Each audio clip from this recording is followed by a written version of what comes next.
and are almost maybe even afraid as many of us get older that you don't want to take a chance on possibly burning yourself by mistake. Yeah, that is exactly right. That's what we found across the country. Because of advice by the EPA that if you set your water heater lower, you're saving energy, and people want to do that to save money and also to save the environment. They would actually take EPA advice and say, well, EPA says they're going to go this low.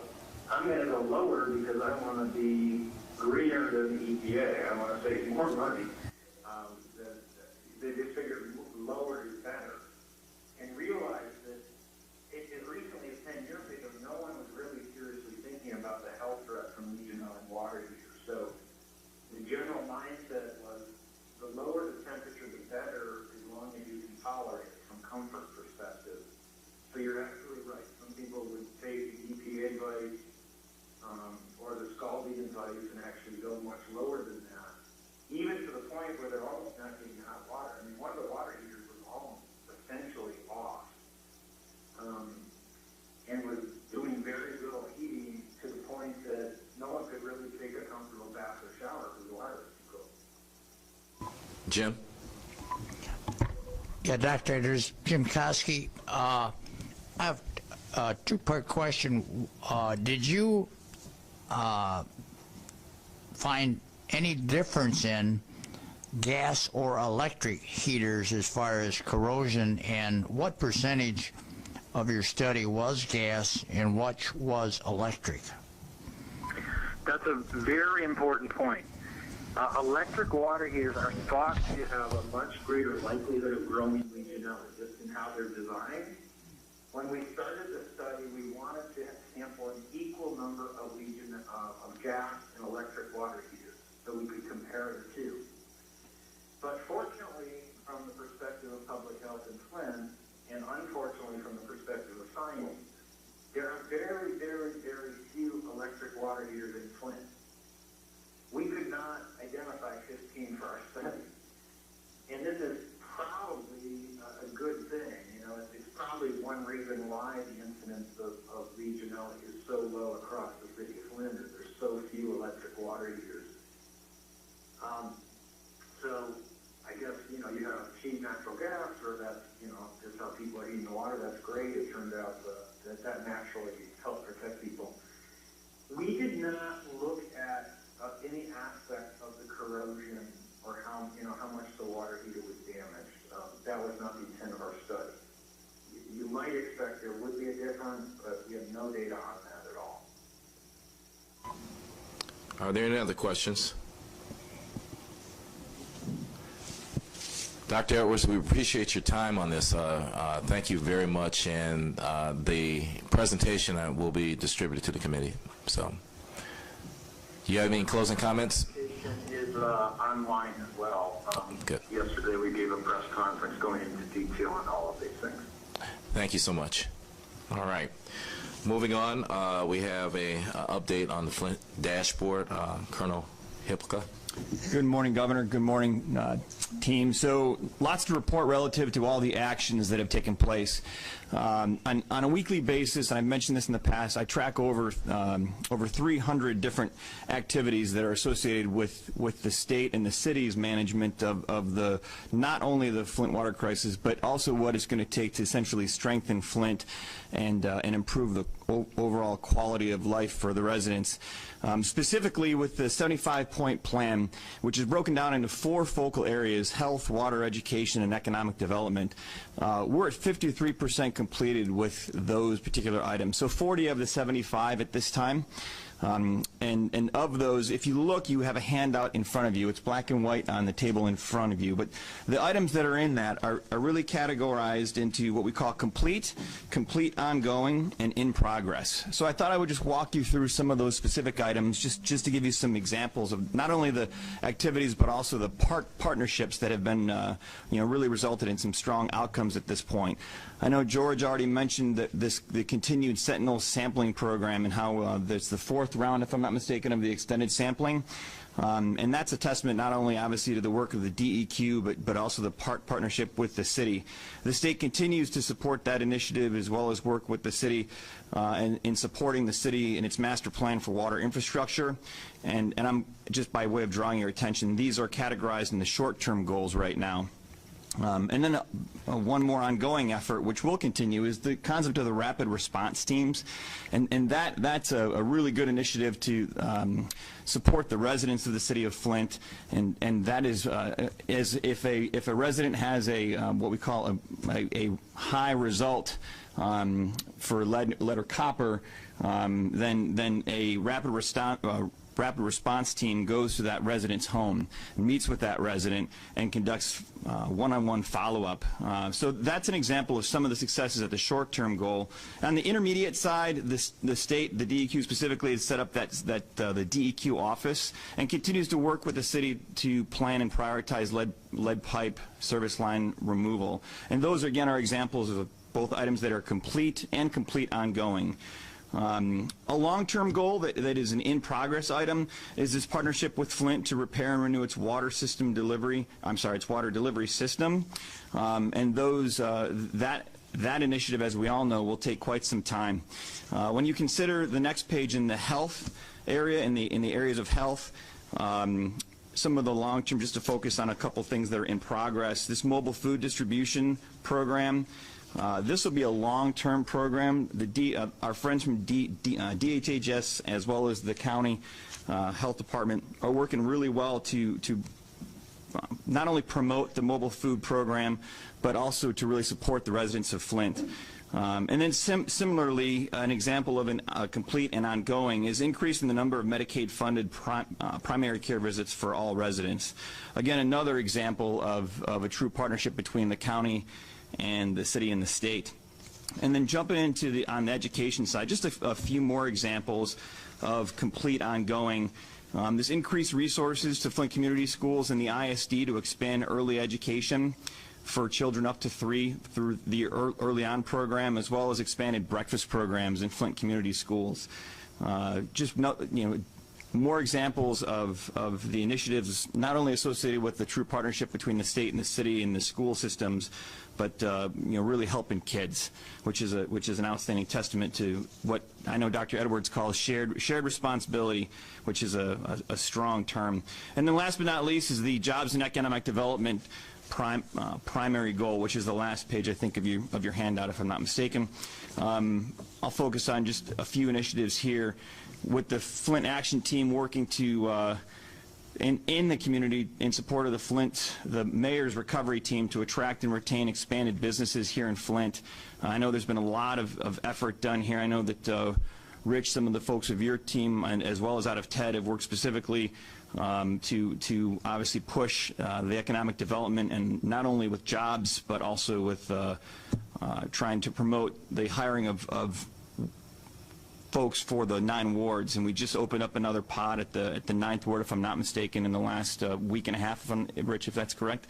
And then on a long-term goal, one example of an in-progress item is this launch of the 25 new businesses under the Innovation Hub by the end of 2017. Again, that's an example of a longer-term goal, but the groundwork for the foundation and the success of that is being laid daily by the folks out of TED. So overall, when you think about the totality of the 75-point plan, we've got 40 items that are completed at this point, 35 that are in progress. And those can be broken down, in those in-progress items are into the intermediates and long-term goals. From my assessment, Governor, and if the mayor was here, also Steve, I would say that collectively we're definitely on track in terms of all the activities that are being done collectively. As I mentioned, there are over 300 specific items that I track on a weekly basis that are reflective of all of the initiatives that support the partnership between the state and the city. At this time, at the very tactical level, we do have one small item that is off track. I briefed this last week I'm sorry, 3 weeks ago at the last FWICC, and that was the item that was relative to the delay in the vendor award to support the delivery and distribution system. I am pleased to report that that item is now moving forward, and we're expecting that to get in front of the next RTAB in September. The city and the state, as well as the Fed on the EPA side, have been working very collaboratively in this respect. And this project, just to give you some perspective, it includes an analysis of current practices for managing, operating, and maintaining the distribution system, things like pipes, storage, and the facilities of water, etc., as well as developing best practices and identifying gaps in resource needs, assessing corrosion control practices, and inventorying standard operating procedures, reviewing training and licensing of staff, and developing performance metrics for the optimization plan. And again, there were a number of bids that were received. There were some delays relative to the purchasing department. Those are now been essentially placed back on track, and so I suspect that this is going to get on the schedule for the next RTAB in September. And that concludes my remarks. Again, it was kind of fast and furious, but I want to just walk everyone through the overall activities. I'm certainly happy to address any questions associated with not only the 75-point plan or some of the other activities that are taking place. Any questions? So several questions, Dr. Sutherland, Dr. Reynolds, and Rich. Just real quick, that last bullet item or whatever, where is that on this handout? So it's of all the activities in here, this is what I would call a nested item that is certainly associated with the activities on the first page, which is the water supply and infrastructure page. Right. And so I would nest this under, if you go to the intermediate goals, working with the city to plan and prioritize lead pipes and service line removal, as well as this work with local, federal, and independent partners to prepare a best practices approach. So it's a sort of a nested initiative within those two items, and there's quite a few of those where some of these might be broader goals, and there's a number of subordinate tasks that support that overall effort. Does that make sense, Doctor? Yes. Okay. Thank you. Dr. Reynolds? Yes. Since I live and have an organization in Flint, there's always the question, all right, when will there be a study, design, and some consensus about rebuilding the distribution system that has a 40% leakage rate and must be repaired for us to go forward? And if there's no consensus, where's the holdup? And I actually have people stop me on the street and ask, why haven't they called in the Army Corps of Engineers? So you see all those questions are interwoven. I'm going to defer to Keith Cray on this, please, sir. Yes, sir. Dr. Reynolds, so a couple things. One is the city did put in a drinking water revolving fund application that looks at, quote, right sizing. Two is, I think, in the mayor's State of the City speech, he talked about having a summit in Flint to have new technologies, and so that it can be both applicable to the city, to the state, and to the nation. So there are a couple of things that are in process and in play. Okay, Rich? Scott, if you could just spend a couple of minutes. The mayor stood up the Flint Action Coordination Team, and that's composed of individuals at the state level, at the county level, at the local level, and also philanthropic and not-for-profit. It's chaired by the mayor's chief of staff, Steve Branch, who's here today, and I'd just like this group to understand the degree of integration, alignment, and coordination that's occurring with what the state is tracking and how we align with what the city's priorities are, short, intermediate, and long term. Yeah, absolutely, Rich. So on Mondays, the Steve Branch, as well as a number of the other stakeholders, obviously that Rich already mentioned, folks from United Way, American Red Cross, Mott Foundation, and a number of other important stakeholders from across the city that have been appointed to the mayor's coordination team. Excuse me. We meet Mondays and we talk about all of the different activities, and these activities essentially are built into what we call the action tracker.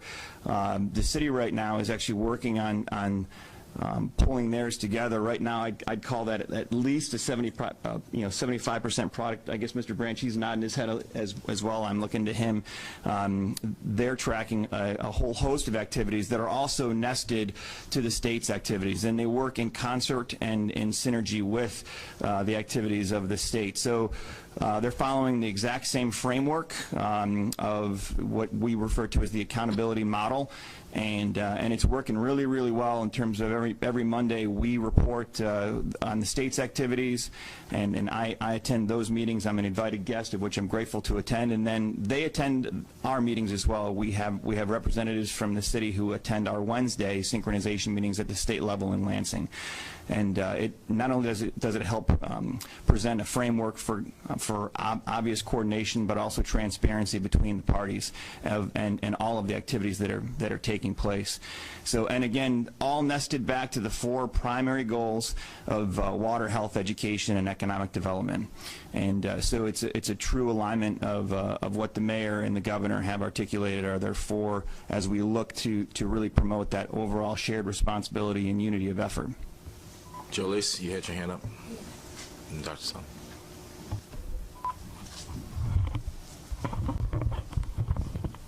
Thank you. As it relates to the Drinking Water Revolving Loan Fund, just to be sure that we are all on the same page, I was informed that $19.5 million was approved and that there was only $2 million available in principal forgiveness. Our city council would then be required to approve that loan. So I just wanted to be sure that the parties understood what was offered to the city of Flint at this time.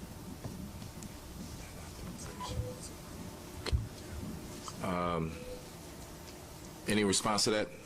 Okay. Dr. Sullivan? Scott, as these different groups are working together and moving forward, and they are, is there a periodic plan for reporting generally, maybe on a website or something that I could let residents, when they hear about other groups, the immediate suspicion is when they're going to move along and they're going to make decisions and we won't find out about it. So, and unfortunately, as we all move along and make plans and move forward and recognize within our groups that we're moving forward, we sort of forget about the fact that decisions have been made. So is there a mechanism that I could point to community groups and say, yes, these groups are meeting. No, they're not reporting every week out on what's happening, but once a month or something, there's an update. Yeah, absolutely. So we are working on finalizing, and I mentioned this at the last FWICC meeting, a website that is going to be rolling out to the public. Again, it's a shared website between the city and the state, co-branded, and it has the city's key outcome indicators as well as the state's. We're working on finalizing that website. It's gone through a number of revisions to make sure that we're clearly addressing what the residents would like to see. We've conducted a number of focus groups with individuals from the city to request their feedback, not only on the content but also on the word choice, just to make sure that it's very clear so there's no ambiguity. And that website, it will be available both online and a mobile application as well. So it's phone friendly. If I'm using that's not technically accurate in terms of the right term, but I'll call it phone friendly. How's that? Mobile friendly. Thank you. Does that answer your question? And is there a timeline? We're hoping to have that sometime here towards the end of the month, assuming everything remains on track, Doctor. Any other questions? Dr. Tisha? This is awesome, and it's really exciting, and I was wondering if you could put like time frames on some of these. So some of these are listed as completed, like the school nurses, like there's 9 school nurses, but they only have, they're only allotted, or the funding is only for a couple years or 1 or 2 years. For early on expansion is only for 2 years, I understand. So a lot of us are thinking this is a long-term problem. Where are we going to get the funding for this a decade from now, or at least 5 years from now? So it would be nice to kind of frame this. This is, we have this for the next 2 years, like it's complete for 2 years, but not after that. So we know what we need to, where our gaps are. Yeah, great question. And as you know, or as you may not know, some of these programs that are associated with this are federally funded, right. And so their grant cycles and they're specific to specific grant applications. And so the intent, without speaking on behalf of the departments, but the intent relative to, as we continue to build the resources towards this, would be to apply for those individual grants, as well as to continue to work through the different funding streams to meet the requirements associated with the plan. Okay. Seeing that there are no more questions on this, thanks, Scott, for the presentation. We're going to move on to a presentation of the City of Flint's response from the Flint Water Advisory Task Force. So, Mr. Jones, the floor is yours.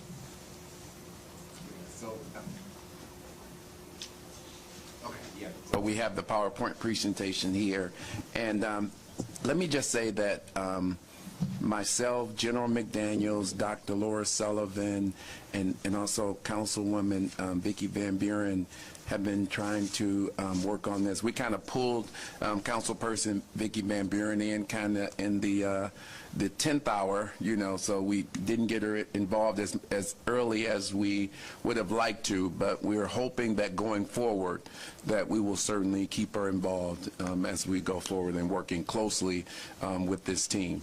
And so what we did was we took a look at the recommendations that were presented by the Flint Water Advisory Task Force, and based on those things, we kind of did an assessment of kind of where things are, kind of what our thoughts were regarding the recommendation and what needs to happen going forward. And so what our format is for this presentation is Councilwoman Van Buren will kind of reread the question for everyone. I'll kind of talk about kind of what our thoughts were on that, and then either General McDaniels or Jolisa McDay will talk about either kind of what's been done going forward and what we propose, what has been done, and then what we would recommend going forward. And so that's kind of the format that we propose. I believe I hit that. Okay, yes. All right, so we're going to need Mrs. McDay to come to the table to be a part of this. Next slide, please.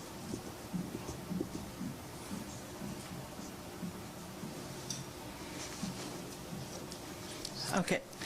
Recommendation 23, establish and fund a team of subject matter experts in water system operations, treatment and distribution system management to support and train system personnel, guide safe system operation under current conditions, and prepare for a successful conversion to KWA. With regards to this recommendation, it's really full. And so in the response, what we need to understand is that there's really not a clear-cut definition of just exactly what a subject matter expert is. Depending on where you are in industry and just how you want to perceive it from, you know, a variety of the people that we have present in this room, you could say a subject matter expert is an engineer. A subject matter expert is someone who's got lots of years of experience in industry, someone who serves in a professional capacity in an organization. And oftentimes in industry, we rely heavily upon engineering firms to provide us with their expertise when we're going forward. So understanding that all engineers are not certified to do water treatment operations, but they're definitely valuable. So we don't want to discredit an engineering firm or an engineer to come in and provide us with the necessary training or to help guide and direct our operation. We believe that that is crucial, that is essential to moving the city of Flint forward. But we do need to come to an understanding, and if it is this body's role to do that collaboratively, the decision of what a subject matter expert is needs to be unpacked a bit more. It also needs to be stated that because of the size of the city of Flint, we do need to have an F1 operator at the current time. That person is myself. As we proceed, our job descriptions are actually being modified so that we have a succession plan put in place. As more people either find other opportunities or they decide that they are not actually a fit for the city of Flint, we want to ensure that we're able to provide our customers with the best possible service. And one of the ways of ensuring reliability is to establish succession planning. You may go to the next slide.